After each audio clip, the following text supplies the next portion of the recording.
وبركاته. الحمد لله وكفى وسلام على عباده الذين اصطفى. أما بعد فأعوذ بالله من الشيطان الرجيم. بسم الله الرحمن الرحيم. إذ قالت امرأة عمران رب إني نذرت لك ما في بطني محررا فتقبل مني إنك أنت السميع العليم.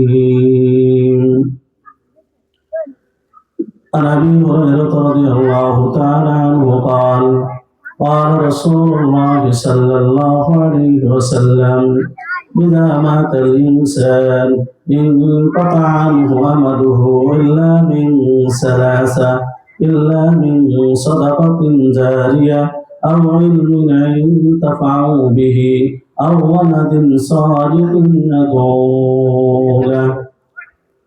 صدق الله العظيم وصدق رسوله النبي الكريم ونحن على ذلك لمن الشاهدين والشاكرين والحمد لله رب العالمين.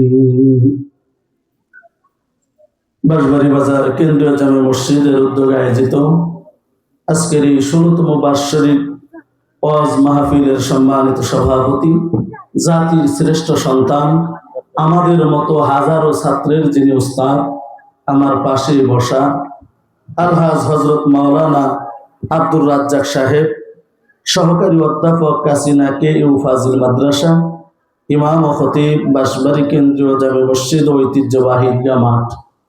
আল্লাহ তাআলা হযরতের হায়াতে বরকত দান করুন, সকলে বলুন আমিন। আজকের মাহফিলে আরো রয়েছে প্রধান অতিথি, প্রধান বক্তা, বিশেষ অতিথিবৃন্দ। আমার পূর্বে কথা বলেছেন কাসিনা কে.ইউ ফাজিল মাদ্রাসার স্বনামধন্য প্রভাষক, অত্যন্ত গুরুত্বপূর্ণ কথা বলতেছিলেন।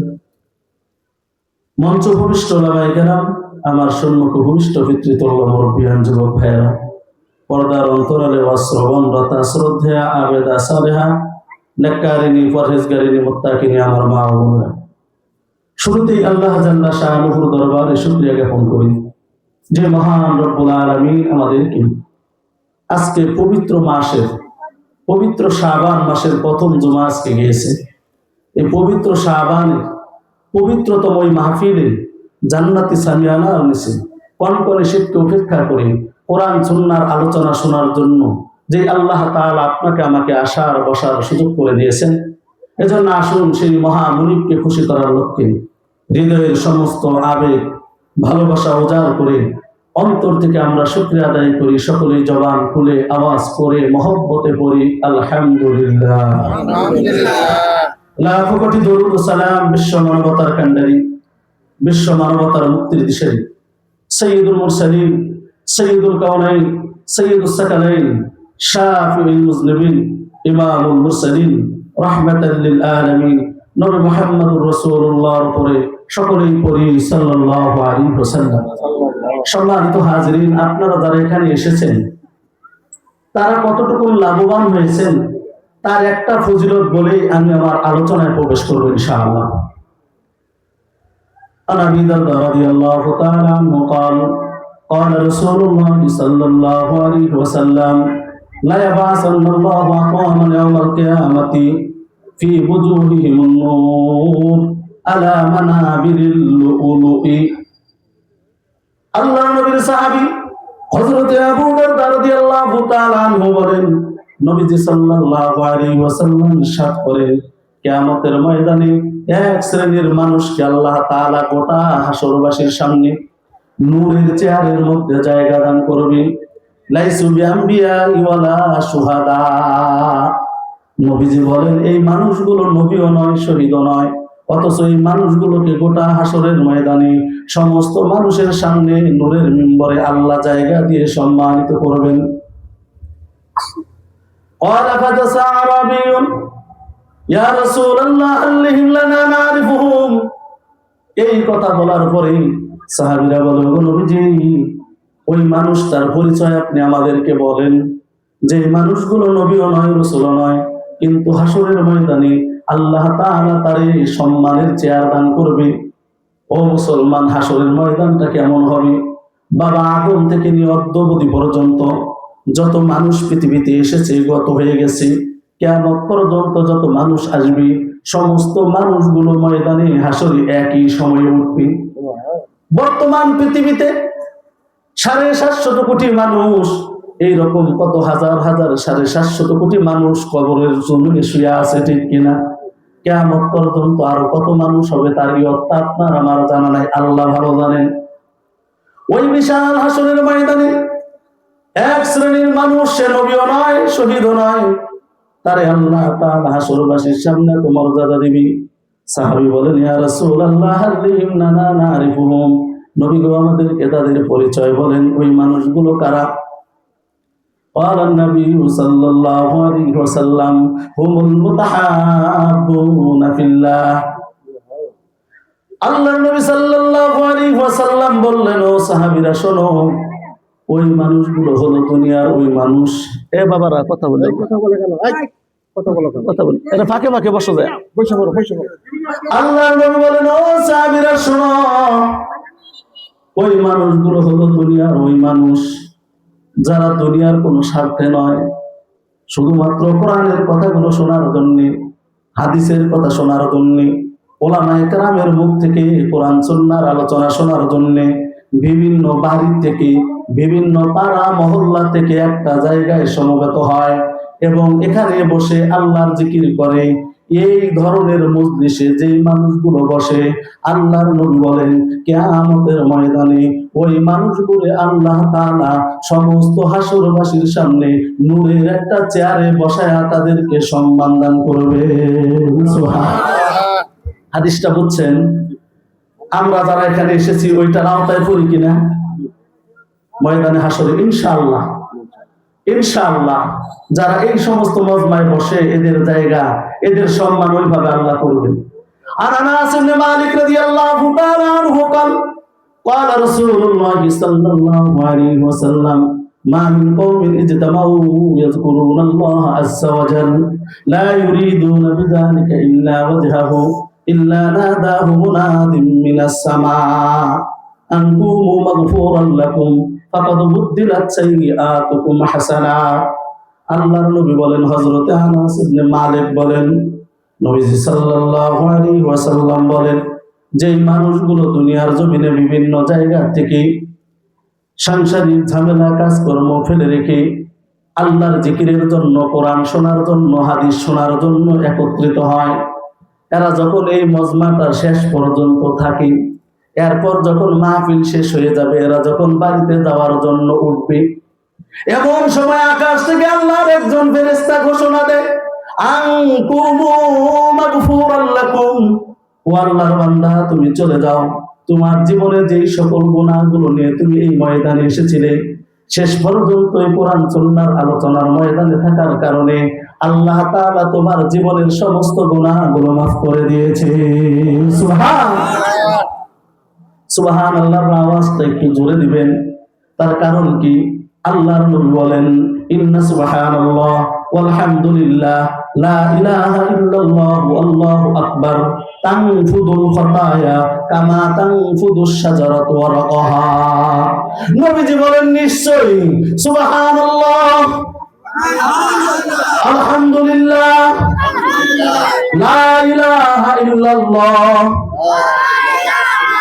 আল্লাহু আকবার, এই চারটা কালেমার ব্যাপারে নবীজি বলেন, তানফুদুল খাতায়া, যে ইমানদার বান্দা বান্দি, যুবক যুবতী এই কালেমাগুলো একবার পড়বে, নবীজি বলেন তানফুদুল খাতায়া, তার শরীর থেকে আল্লাহ তাআলা গুনাহগুলো ঝরায়া দিবেন।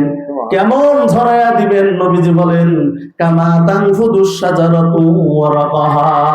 ও আমার উম্মতের দল, ও সাহাবীরা, তোমরা দেখো না, শীতের মৌসুম আসলে গাছের মধ্যে একটা পাতাও থাকে না, শুধু গাছগুলো ডাল নিয়ে দাঁড়ায় থাকে, ঠিক কিনা?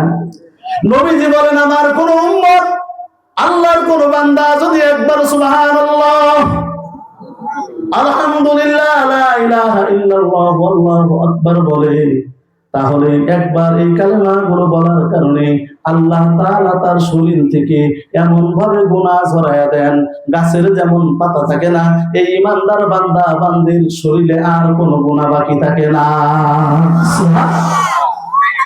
যারা আসছেন তারা লাভবান না ক্ষতিগ্রস্ত হয়েছেন? লাভবান। এখানে সন্দেহ করার কোনো সুযোগ নেই, কারণ আপনার আমার নবী এমন নবী যাকে আরবের কাফের বেঈমান মুশরিকরা বলেছে সে জাদুকর, তাকে বলেছে সে রকম ভাবে পাগল, অনেক কিছুই বলেছে, কিন্তু আল্লাহর নবীকে কোন কাফের বেঈমান একবারের জন্য বলে নাই আব্দুল্লাহর বেটা মুহাম্মদ মিথ্যাবাদী। এই কথা তারা কোনোদিন বলে না। আপনার আমার নবী হলেন এমন সত্যবাদী নবী, ওই নবী বলেছেন এই আমলগুলো করলেই ফায়দা হবে। এই জন্য মাঝে মধ্যে সুবহানাল্লাহ আলহামদুলিল্লাহর আওয়াজগুলো যদি আমরা দিই, এটা আপনার আমার দ্বারা তেমন কষ্ট হবে না, কিন্তু ময়দানে হাসরে এটার বিরাট ফজিলত পাওয়া যাবে। আন আবি হুরায়রা রাদিয়াল্লাহু তাআলা আনহু قال خرج علينا رسول الله صلى الله عليه وسلم فقولوا خذوا جنتكم قلنا يا رسول الله আমিন আবু বিন হাদর। আল্লাহর নবী সাহাবী হযরত আবু হুরায়রা বলেন, একদিন নবীজি আমাদের কাছে আসলেন, আসার পরে নবীজি বললেন খুযু জুন্নাতাকুম, ও সাহাবীরা তোমরা ঢাল নাও। কুলনা ইয়া রাসূলুল্লাহ আমিন আবু বিন হাদর। সাহাবীরা বলে, ও নবীজি কোন শত্রু বাহিনী আসতেছে নাকি, তাদের মোকাবেলার জন্য আপনি আমাদেরকে ঢাল নিতে বললেন? আল্লাহর নবী বললেন না। আল্লাহর নবী বললেন খুযু জুন্নাতাকুম মিনান নার, তোমরা জাহান্নাম থেকে বাঁচার জন্য ঢাল নাও। জাহান্নাম থেকে যদি আপনি আমি বাঁচতে চাই তাহলে ঢাল কি? আল্লাহর নবী বলেন কুলু সুবহানাল্লাহ ওয়ালহামদুলিল্লাহ ওয়া লা ইলাহা ইল্লাল্লাহ ওয়াল্লাহু আকবার লা হাওলা ওয়া লা কুওয়াতা ইল্লা বিল্লাহ ফাইন্নাহুন্না ইয়াতিনা ইয়াওমাল কিয়ামাতি মুস্তাকদিমাত ওয়া মুস্তাখিরাত ওয়া মুনজিয়াত ওয়া মুজান্নিবাত। আল্লাহর নবী বলেন, ও সাহাবীরা তোমরা দুনিয়ার কোন শত্রু থেকে বাঁচার জন্য ঢাল নিবা এটা বলি নাই, বরং জাহান্নাম থেকে বাঁচার জন্য তোমরা ঢাল নাও। আর জাহান্নাম থেকে বাঁচার ঢাল হলো, জাহান্নাম থেকে বাঁচতে হলে অস্ত্র হলো ইমানদারদের জন্য সুবহানাল্লাহ আলহামদুলিল্লাহ লা ইলাহা ইল্লাল্লাহু আল্লাহু আকবার ওয়া লা হাওলা ওয়া লা কুওয়াতা ইল্লা বিল্লাহ।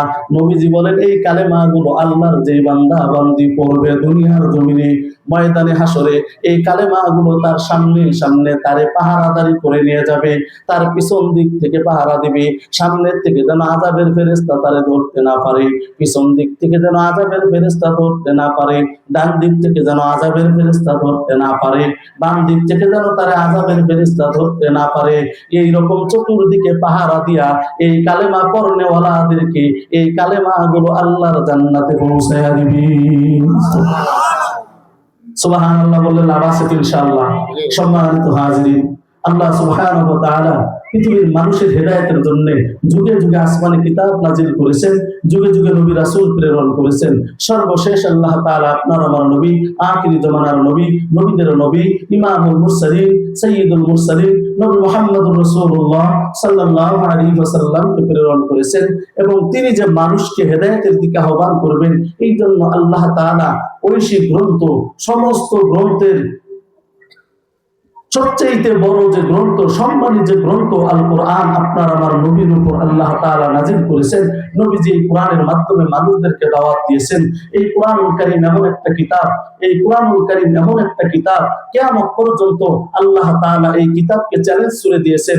এই কোরআনের মতো দ্বিতীয় আরেকটা কিতাব পৃথিবীর কেউ বানাইতে পারে নাই, এখনো পারবে না, ভবিষ্যতেও পারবে না। বলেন ঠিক কিনা? এই কোরআনুল কারীমে আল্লাহ তাআলা 30টা পারা, 114টা সূরা, 540টা রুকু, 6666টা আয়াত, 3,21,255টা অক্ষর, 86,430টা শব্দ, 39,582টা হলো জবর, 53,253টা জবর, 39,582টা হলো জের, 8,804টা পেশ।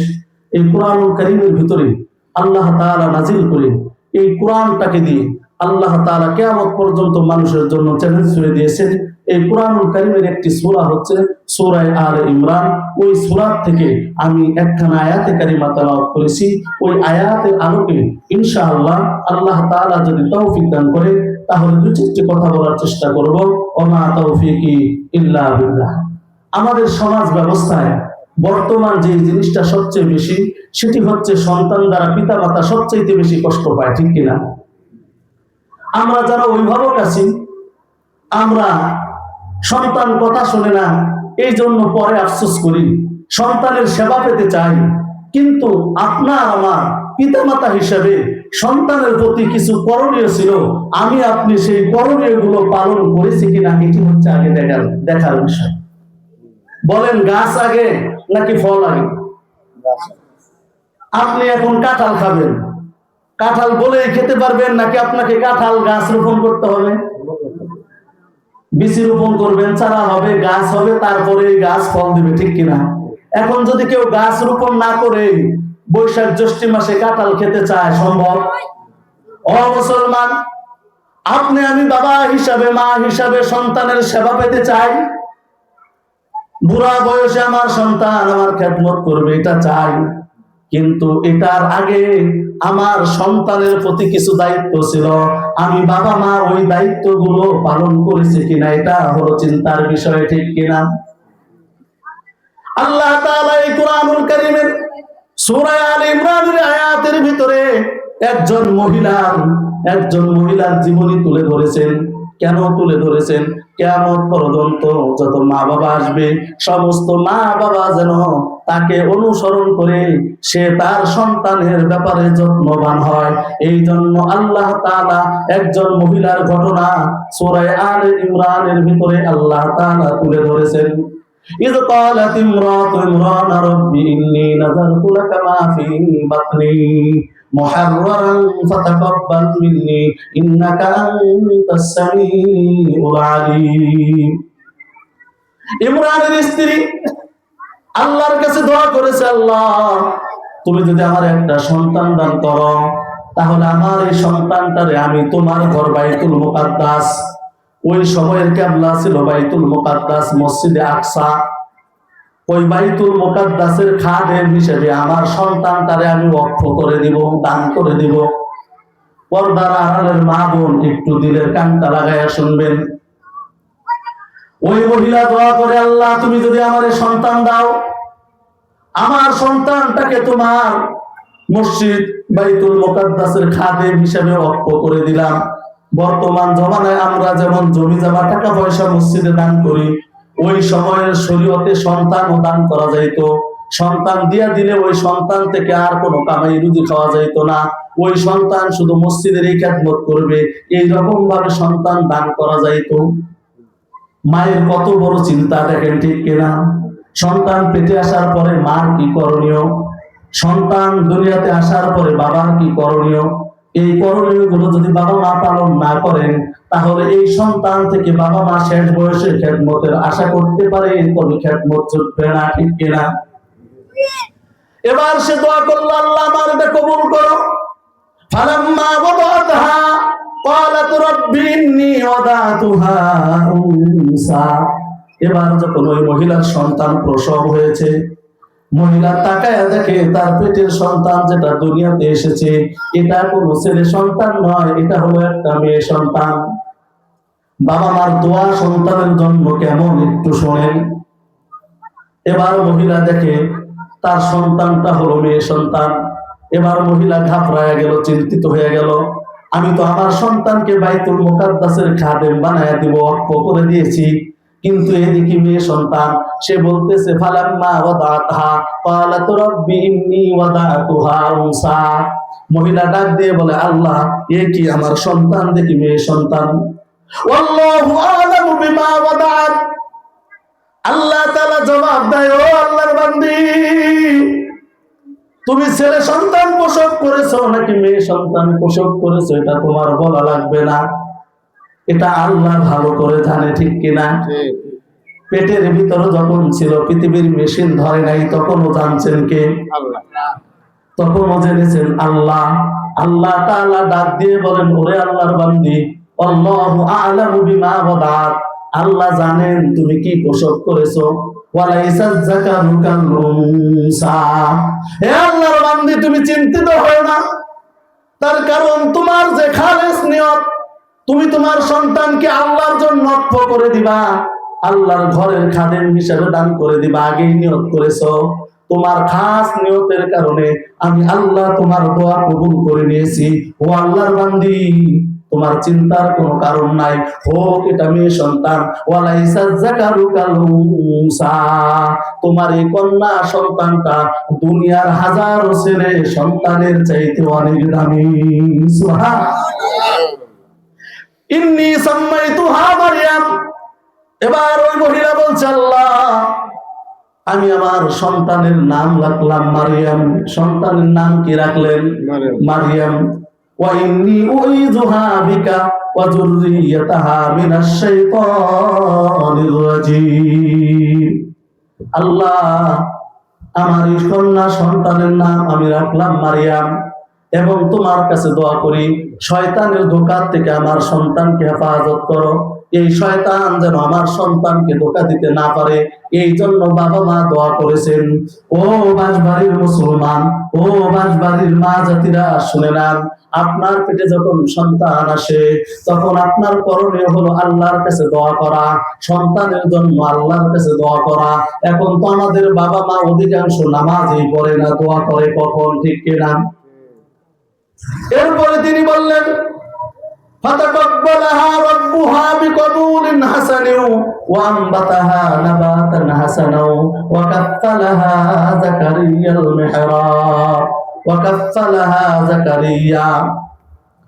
এরপরে আল্লাহ তাআলা বলেন, ও আল্লাহর বান্দি, তুমি যেই নেক নিয়ত করেছো তোমার নিয়ত আমি কবুল করেছি। এবার আল্লাহ তাআলা তার দানকে গ্রহণ করলেন। ওই সময়ের নবী ছিল হযরতে জাকারিয়া আলাইহিস সালাতু ওয়াস সালাম। ওই মারিয়ামের খালু লাগতেন জাকারিয়া আলাইহিস সালাতু ওয়াস সালাম। এবার মারিয়ামের মা এই শিশু মরিয়মকে হযরতে জাকারিয়া আলাইহিস সালাতু ওয়াস সালামের কাছে অর্পণ করে দিলেন। আল্লাহর নবী হযরতে জাকারিয়া আলাইহিস সালাতু ওয়াস সালাম এই সন্তানকে বাইতুল মুকাদ্দাসের মধ্যে রেখে দিনের বেলায় বাহির দিয়ে তালা মেরে তিনি দিনের দাওয়াতের কাজে বের হয়ে যেতেন। সন্ধ্যা বেলায় এসে এই বাইতুল মুকাদ্দাসের তালা খুলে দেখতেন মারিয়ামকে। এরপর তিনি এসে দেখেন মারিয়ামের সামনে অমৌসুমের ফল, এখন যে মৌসুম নাই যেই ফলের, এই সমস্ত ফলমূল দিয়ে মারিয়ামের সামনে ভরপুর। এবার জাকারিয়া আলাইহিস সালাতু ওয়াস সালাম দেখে আশ্চর্য হয়ে গেলেন। আল্লাহর নবী ক্বালা ইয়া মারইয়াম আন্না লাকি হাযা, হযরতে জাকারিয়া আলাইহিস সালাতু ওয়াস সালাম ডাক দিয়ে বলে, ও মারিয়াম, এই ঘরে তো আমি বাহির দিয়ে তালা মেরে দিয়েছি, এই চাবি আমার কাছে ছাড়া আর কারো কাছে নাই, এখানে কেউ আসতেও পারে নাই, কিন্তু তোমার কাছে অমৌসুমের এত ফল ফলাদি কোত্থেকে আসলো? ক্বালাত হুয়া মিন ইনদিল্লাহ।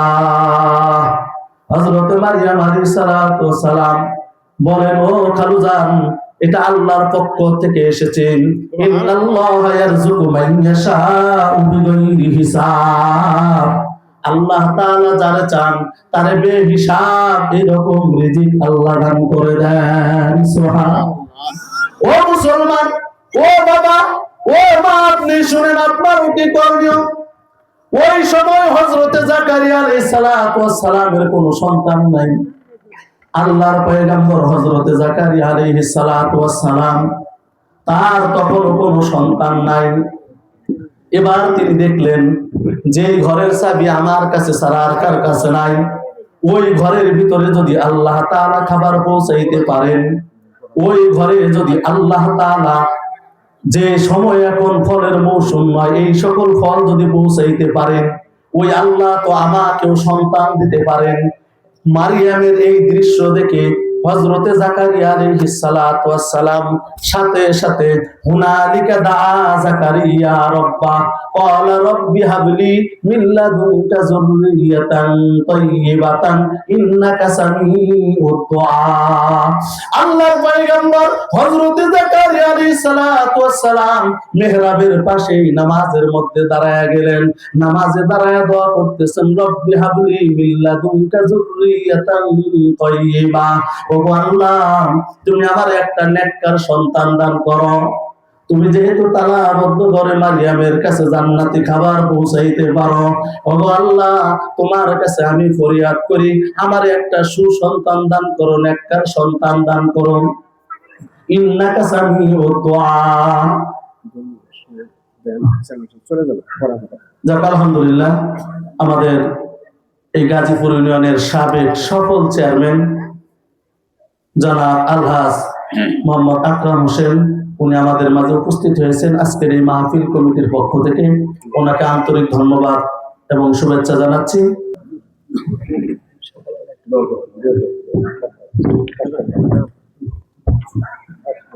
আলহামদুলিল্লাহ, সম্মানিত হাজিরিন, আমরা যে আলোচনা শুনতেছিলাম, হযরতে জাকারিয়া আলাইহিস সালাতু ওয়াস সালাম যখন দেখলেন বাইতুল মুকাদ্দাসে তালাবদ্ধ ঘরে মারিয়ামের কাছে জান্নাতি খাবার, তখন তারও কোনো সন্তান নেই, তিনি দাঁড়িয়ে গেলেন নামাজে। যে আলোচনা আমাদের এই বাঁশবাড়ি বাজার কেন্দ্রীয় জামে মসজিদের সম্মানিত খতিব অত্যন্ত সুন্দর ভাষায় কোরআন এবং সুন্নাহর আলোকে আমাদেরকে শোনাইতেছিলেন। ফানাদাতুহুল মালাইকাতু ওয়া হুয়া কায়িমুন ইউসাল্লি ফিল মিহরাব। হযরতে জাকারিয়া আলাইহিস সালাতু ওয়াস সালাম মিহরাবের পাশে নামাজে দাঁড়ায় গেলেন, দাঁড়ায় দোয়া করলেন। ওই সময় ফানাদাতুল মালাইকাতু, ফেরেশতা আল্লাহর পক্ষ থেকে আল্লাহ তাআলা জিবরাইল আমিনকে পাঠিয়ে দিলেন, ও জিবরাইল, যাও যাও, আমার হাবিব, আমার বন্ধু, আমার পয়গম্বর হযরত জাকারিয়া আলাইহিস সালাতু ওয়াস সালামের দোয়া আমি আল্লাহ কবুল করেছি, এই সুসংবাদটা তারে শোনায়া দাও। সুবহানাল্লাহ। আন্নাল্লাহা ইউবাশশিরুকা বিয়াহইয়া মুসাদ্দিকান বিকালিমাতিন মিনাল্লাহি ওয়া সাইয়্যিদান ওয়া হাসূরান ওয়া নাবিয়্যান মিনাস সালিহিন। আল্লাহর নবী এখন নামাজে দাঁড়ায় আছেন। ফেরেশতা ডাক দিয়ে বলল, আল্লাহর পয়গম্বর, আল্লাহ তাআলা আপনার দোয়া কবুল করেছেন, আপনার জন্য সুসংবাদ দিয়ে আমাকে পাঠিয়ে দিয়েছেন। আল্লাহ তাআলা আপনার একটা নেককার পুত্র পবিত্র সন্তান দান করবে, যেই সন্তানের নাম হবে ইয়াহইয়া আলাইহিস সালাতু ওয়াস সালাম। সুবহানাল্লাহ। আল্লাহ নাম সহ কি নাম হবে সন্তানের, এই সন্তান বিবাহ করবে না, আল্লাহর নবী হবে, সব বর্ণনা দিয়া আল্লাহ তাআলা তার পয়গম্বর হযরতে জাকারিয়া আলাইহিস সালাতু ওয়াস সালামের কাছে দোয়া কবুল করে সেই সুসংবাদ পাঠিয়ে দিয়েছেন। সুবহানাল্লাহ। এখন আমরা আমাদের সন্তানের জন্য কত জায়গায় দৌড়াই, আল্লাহর কুদরতি ভাই একটা সেজদা দিয়ে চোখের পানি ছেড়ে দিয়ে হাত উঠানোর সামর্থ্য আর শক্তি আমাদের হয় না, ঠিক কিনা?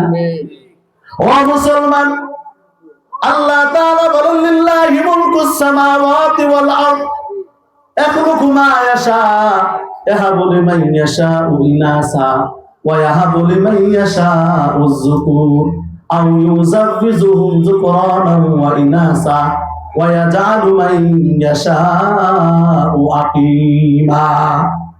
আল্লাহ তাআলা বলেন, ও দুনিয়ার মানুষ, এই আকাশ জমিনের রাজত্ব হলো আমি আল্লাহ। ইয়াখলুকু মা ইয়াশা, আল্লাহ যা চায় তাই সৃষ্টি করে। আল্লাহ তাআলা ইয়াহাবু লিমান ইয়াশাউ ইনাসা, আল্লাহ যারে চায় শুধুমাত্র কন্যা সন্তান দান করে। ওয়া ইয়াহাবু লিমান ইয়াশাউ যুকুর, আল্লাহ যারে চায় তারে আল্লাহ তাআলা ছেলে সন্তান দান করে।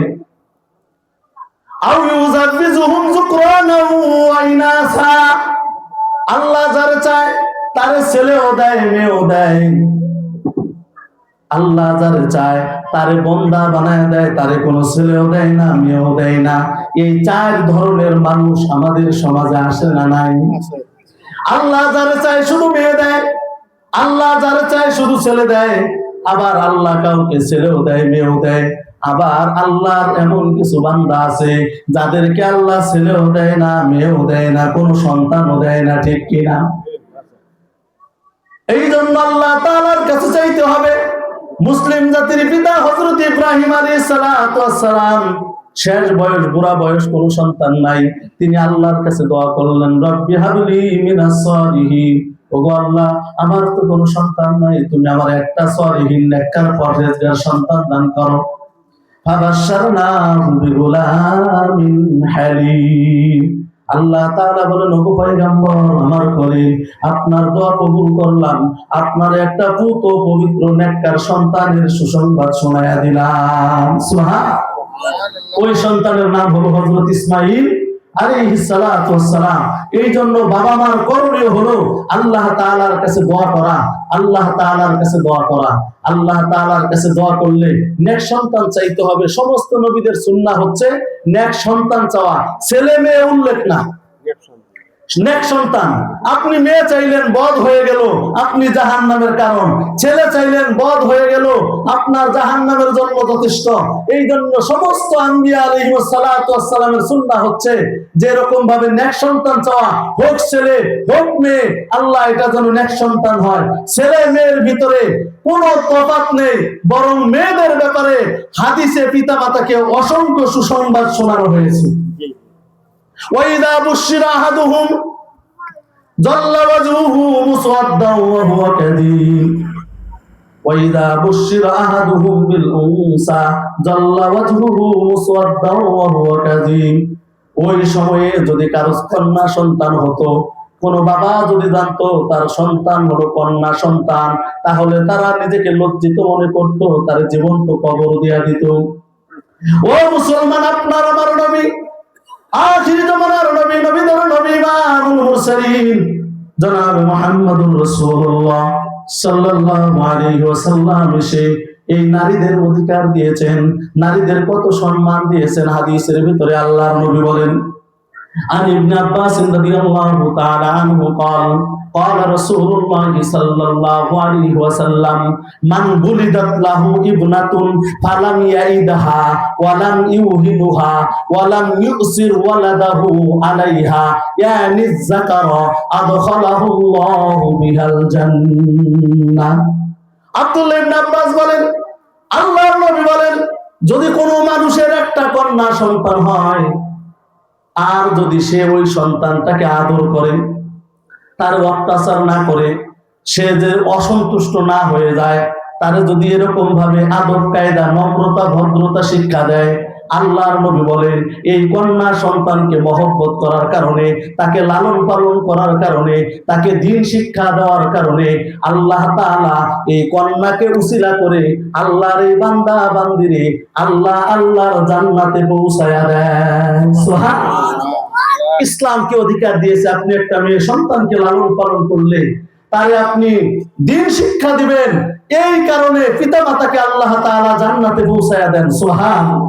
শুধু তাই নয় মুসলমান, যাদের একাধিক মেয়ে সন্তান, মন খারাপের কিছু নেই, বরং তার জন্য হলো জান্নাতের সুসংবাদ। আনাস ইবনে মালিক রাদিয়াল্লাহু তাআলা আনহু قال رسول الله صلى الله عليه وسلم من آل جاريتين دخلت أنا وهو জান্নাতি কাহাতাইন। আনাস ইবনে মালিক বলেন, আল্লাহর নবী বলেন, যার দুইটা কন্যা সন্তান আছে আর সে কন্যা সন্তান দুইটারে কোরআন সুন্নাহ নীতি শিক্ষা দিয়েছে, ধর্ম শিক্ষা দিয়েছে, পর্দা প্রশিদা শিক্ষা দিয়েছে, আল্লাহর নবী বলেন ওই সন্তানের বাবা মা আর আমি নবী জান্নাতের মধ্যে এমন পাশাপাশি থাকবো। কেমন পাশাপাশি? নবীজি হাতের আঙ্গুল দিয়ে ইশারা করে দেখাইয়া দিলেন এই দুইটা আঙ্গুল যেমন একটা আরেকটার সাথে পাশাপাশি, এর ভিতরে কোনো তৃতীয় কোনো কারো জায়গা নাই। আমি নবী আর দুই কন্যা সন্তান লালন পালনকারী পিতা মাতা হাসরের ময়দানে আল্লাহ তাআলার সেই চির সুখের জান্নাত, ওই জান্নাতের ভিতরে এমন পাশাপাশি অবস্থান করব। সুবহানাল্লাহ। শুধু তাই নয় মুসলমান, আব্দুল্লাহ ইবনে আব্বাস রাদিয়াল্লাহু তাআলা আনহু বলেন, قال رسول الله صلى الله عليه وسلم ما من مسلم تكرمه ابنتان فيحسن صحبتهما إلا أدخلتاه الجنة। আব্দুল্লাহ ইবনে আব্বাস বলেন, আল্লাহর নবী বলেন, যে মুসলমান বান্দা বান্দির দুইটা কন্যা সন্তান আছে, আর সে তাদের সাথে খারাপ আচরণ করে না, তাদেরকে আদর করে, স্নেহ করে, মহব্বত করে, দিন শিক্ষা দেয়, আল্লাহর নবী বলেন এই দুইটা সন্তানকে ভালোবাসার কারণে, দিন শিক্ষা দেওয়ার কারণে ময়দানে হাসরে আল্লাহ তাআলা ওই বাবা আমারে আল্লাহর জান্নাতে পৌঁছায়া দিবে। সুবহানাল্লাহ। শুধু তাই নয় মুসলমান, আন আব্দুল্লাহ ইবনে আন জাবির ইবনে আব্দুল্লাহ রাদিয়াল্লাহু তাআলা আনহু قال رسول الله صلى الله عليه وسلم من كان له ثلاث بنات يهبيهن ويكفيهن ويرحمهن فقد وجبت له الجنة البتة।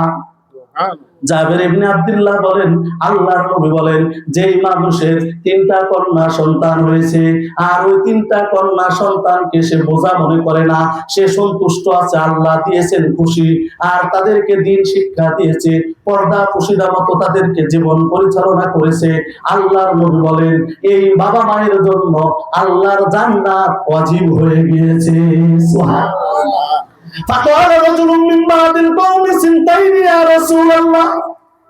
এই কথা শুনে একজন ব্যক্তি ওই সময় দাঁড়ায় বলে, ওগো নবীজি, তিনটা মেয়ে সন্তানের বাবা মা হলে তার জন্য জান্নাত ওয়াজিব, যদি কারো দুইটা মেয়ে সন্তান হয় আর লালন পালন করে তার কি হবে? قال النبي صلى الله عليه وسلم سنتين وسنتين। নবীজি বলেন দুইজনকে লালন পালন করনেওয়ালা বাবা মাও আল্লাহর জান্নাতে যাবে, তাদের জন্য জান্নাত ওয়াজিব। সুবহানাল্লাহ।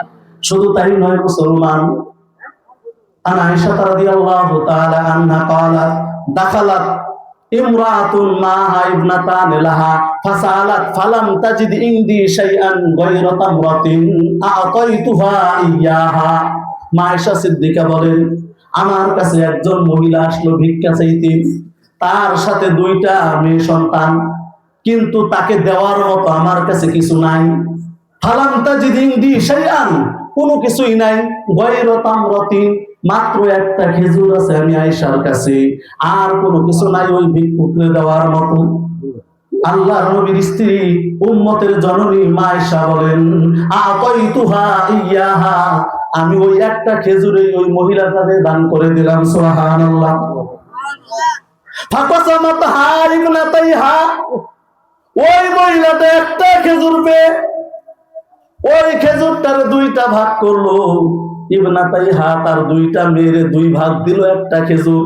ও মা, আপনি দিলের কানটা লাগায়া শুনেন, ও বাবা দিলের কান লাগায়া শুনেন, মেয়ে সন্তান বোঝা নয়, মেয়ে সন্তান বরং আপনার আমার জান্নাতের কারণ। এটার একটা নমুনা আপনি দুনিয়াতেও পাবেন। সন্তানের বাবা যখন মারা যায়, মা যখন মারা যায়, মেয়ে যতটা ব্যতীত হয়, কান্না করে, ছেলে ততটা করে না, ঠিক না? ছেলে ততটা করে না। মেয়ে যতটা বাবা মায়ের বেদনায় ব্যতীত হয়, ছেলে এতটা হয় না। বাবা মায়ের যে পরিমাণ সেবা স্বামীর ঘর থেকে এসে মেয়ে করে, বাড়িতে থেকে ছেলে এই পরিমাণ সেবা করে না। এটা যে জান্নাতের কারণ, দুনিয়াতে একটা নমুনা আল্লাহ রেখেছেন। এই জন্য যাদের একাধিক মেয়ে সন্তান, মন খারাপের কিছু নাই, বরং আপনি যদি এটার উপরে খুশি থাকেন, আলহামদুলিল্লাহ বলেন, ময়দানে হাসরে এই সন্তানই আপনাকে জাহান্নাম থেকে মুক্ত করে আল্লাহর জান্নাতে নিয়ে যাবে। সুবহানাল্লাহ। মা আয়েশা বলেন, ফাকাসামাত হারিবনাতাইহা ওয়া লাম তাকুল মিনহা, সে এটার থেকে খাইলো না, সেই রকম ভাবে দুইটা ভাগ করলো, একটা খেজুরে ভাগ করিয়া তার দুইটা মেয়ে সন্তানের হাতে দুইটা টুকরা দিল, সে কিছু খাই নাই। ফাকামাত সুম্মা খরাজা, এরপরে সে কিছুক্ষণ অবস্থান করলো, তারপর চলে গেল। ফাদাখালান নবী সাল্লাল্লাহু আলাইহি ওয়াসাল্লাম ফাআখবারতুহু।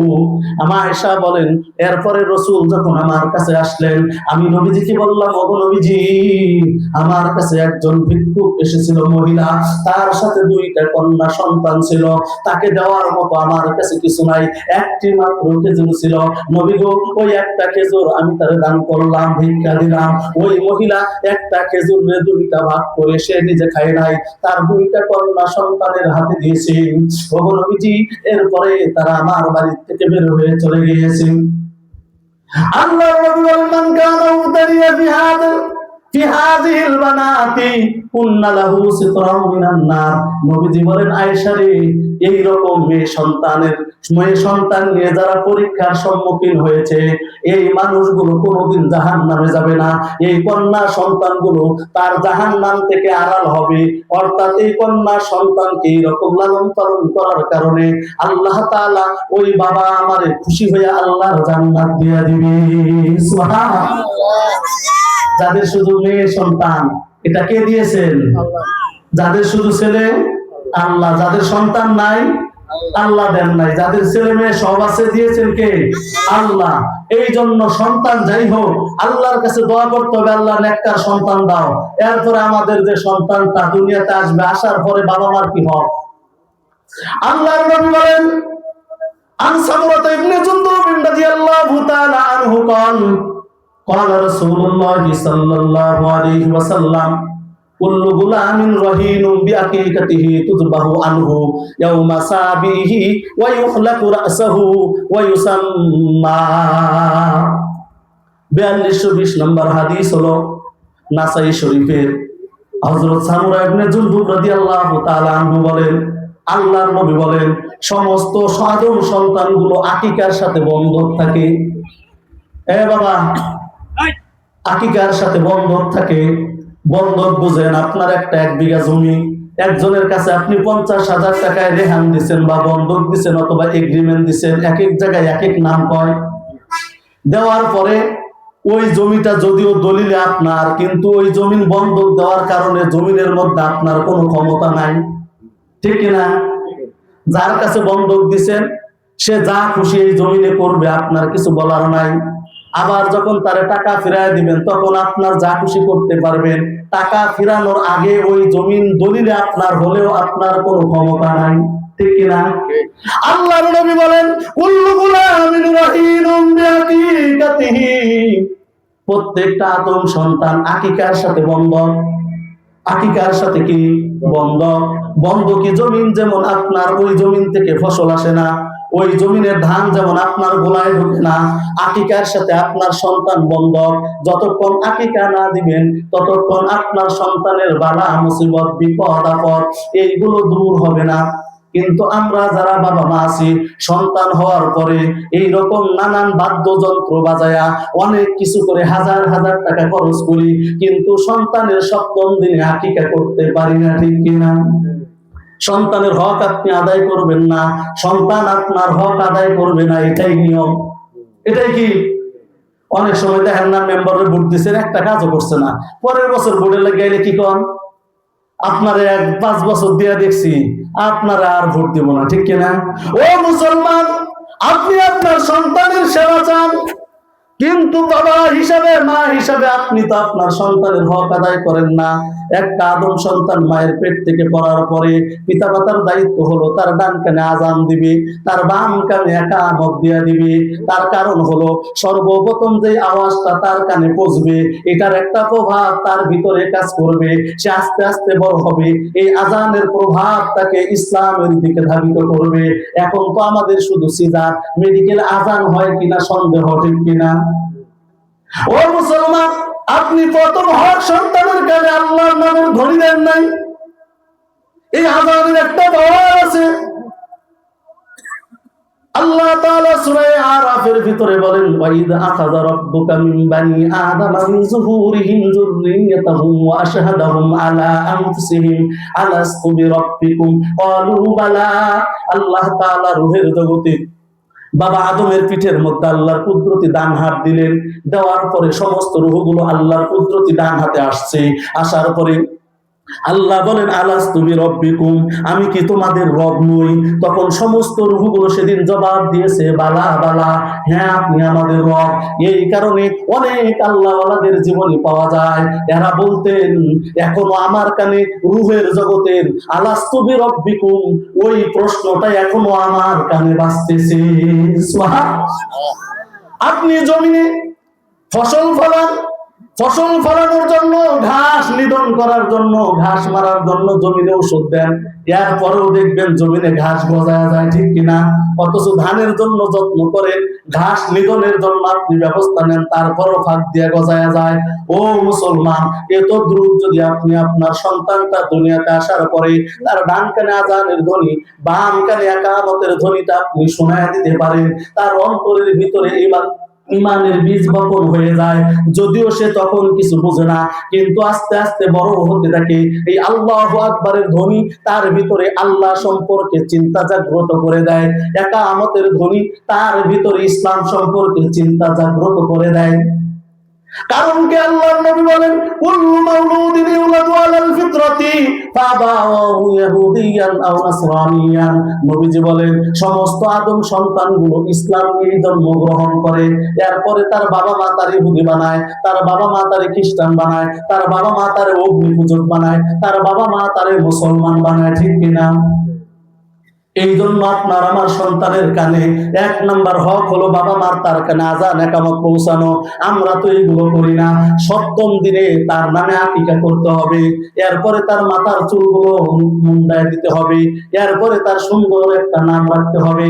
এখন আমরা সন্তানের নাম রাখি যত আবুল তাবুল নাম আছে, কোরআন হাদিসে যেই নাম খুঁজে পাওয়া যায় না, এই সকল নামগুলো আমরা আমাদের সন্তানের নাম রাখি। নামের একটা প্রভাব আছে, নামের একটা প্রভাব আছে। যদি আপনি ভালো নাম রাখেন, এই সন্তানের ভিতরে একটা ভালো টেন্ডেন্সি কাজ করবে। সন্তানের নামটা যদি আপনি খারাপ রাখেন, তার ভিতরে নামের প্রভাবে তার ভিতরে একটা খারাপ আসবে।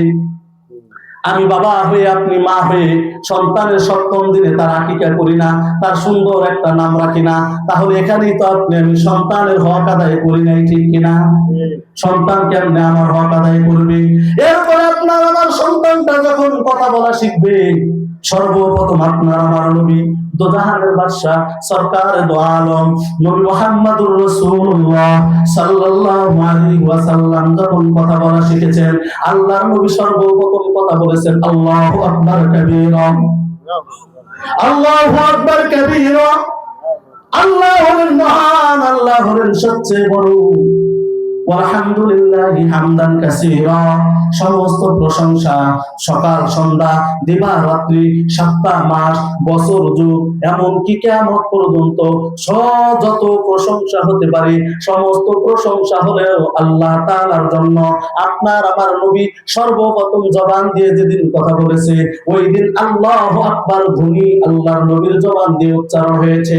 ও মুসলমান বাড়ির মা বাবা শুনে না, আল্লাহ তাআলা কিয়ামত পর্যন্ত বাবা মাকে শিক্ষা দিলেন, ও দুনিয়ার বান্দা বান্দি, যে বাবা হবা মা হবা, তোমার জন্য শিক্ষা হলো, তোমার যখন সন্তান কথা বলা শিখবে, তারে আল্লাহু আকবার, লা ইলাহা ইল্লাল্লাহ, সুবহানাল্লাহ, আলহামদুলিল্লাহ এই কালেমাগুলো শিক্ষা দিবা।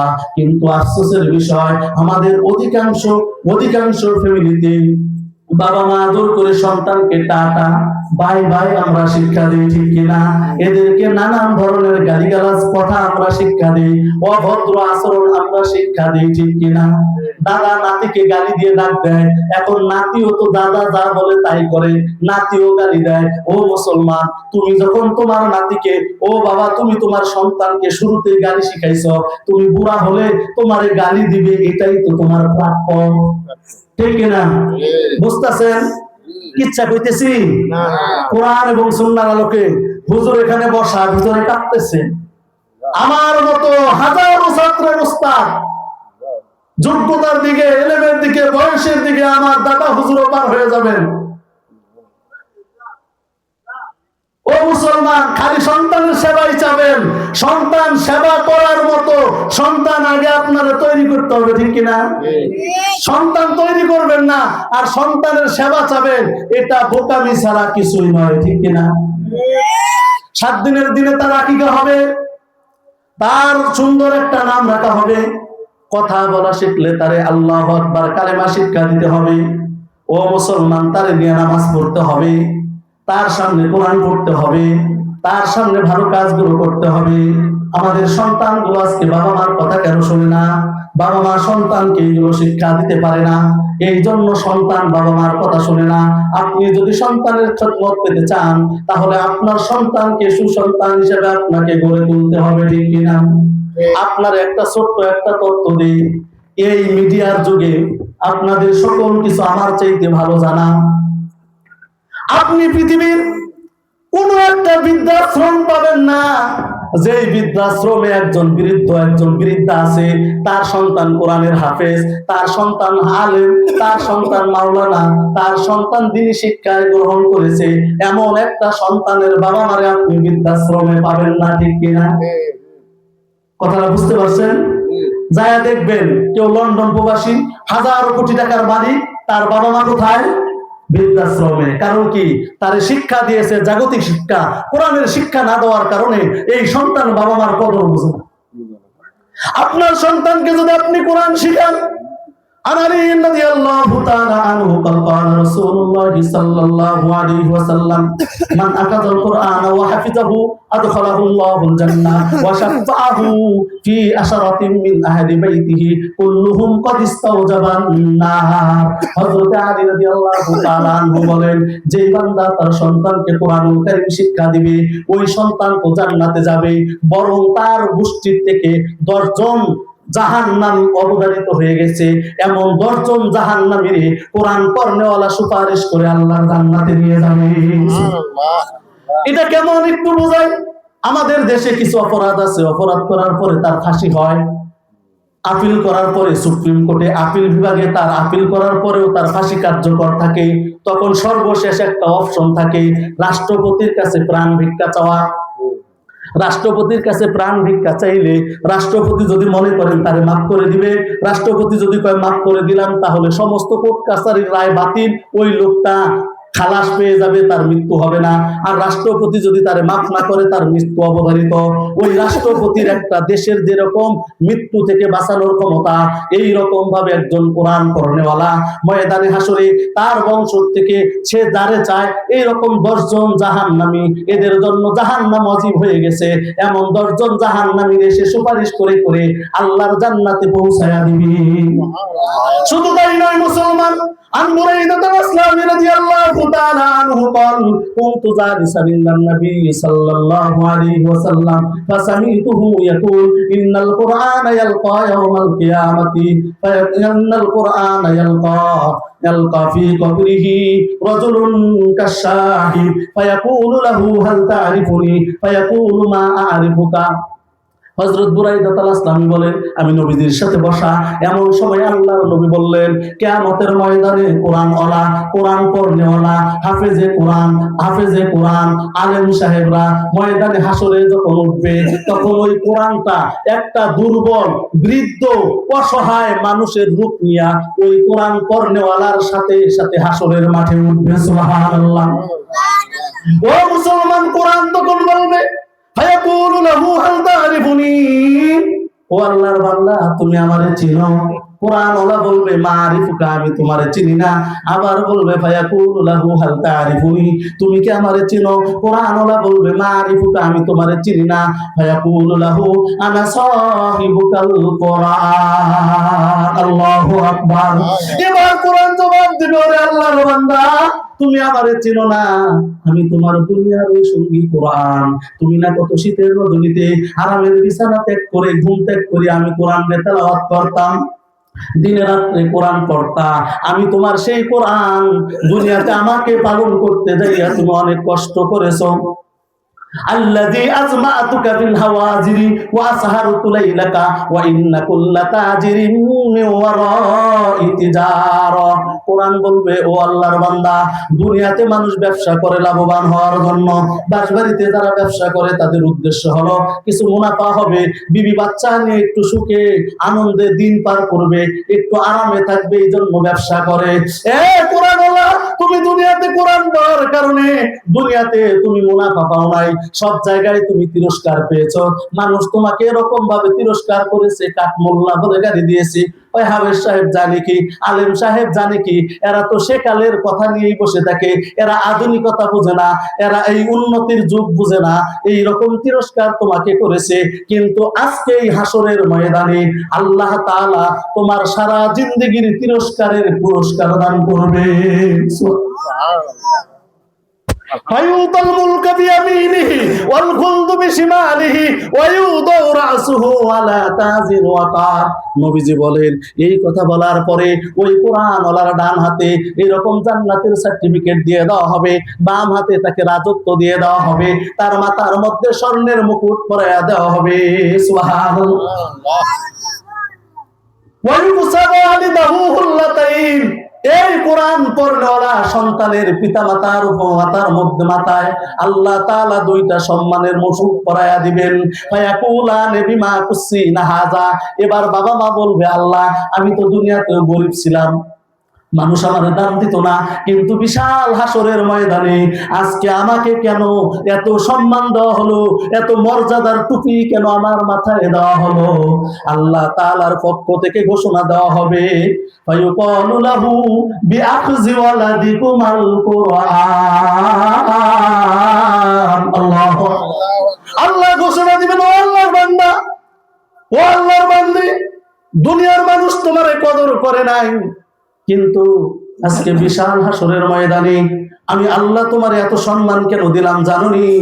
তার কারণ হলো তুমি তোমার সন্তানকে দুনিয়াতে কোরআন শিক্ষা দিয়েছ, সন্তানকে আলেম বানায়াছ।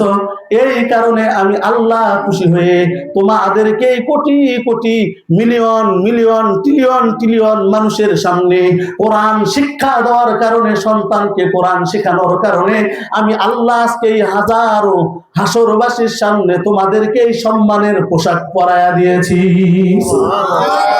আপনি খুঁজে দেখেন, যারা হাফেজ আলেম, এমন সন্তান বাবা মার অবাধ্য হয় না। এই সন্তানগুলো বাবা মার খেদমত করে, এই সন্তানগুলো বাবা মার সেবা করে। ও মা, ও বাবা, আপনি সন্তানের সেবা চান, আপনার সন্তানকে কোরআন শিখান, আপনার সন্তানকে দ্বীন শিখান। আপনি আপনার সন্তানের হক আদায় করেন না, সন্তান আপনার সেবা করবে না, এটাই স্বাভাবিক। বৃদ্ধ বয়সে আপনি বৃদ্ধাশ্রমে থাকবেন, বৃদ্ধ বয়সে আপনি অলিতে গলিতে থাকবেন, আপনার কপালে ভাঙ্গা থালে আপনার সন্তান বাড়ির কামলা দিয়ে খাবার পৌঁছাবে, খাইলে খাবেন, না খাইলে নাই, এটা আপনার প্রাপ্য, কারণ আপনি এটা কামাই করেছেন। ঠিক কিনা? সন্তানের সেবা পাইতে হলে সন্তান সেবা করার মতো সন্তান আপনাকে গড়ে তুলতে হবে। আপনি আপনার সন্তানের হক আদায় করেন না, সুতরাং এই সন্তান আপনার হক আদায় করবে না, এই সন্তান আপনার জাহান্নামে নিয়ে যাবে।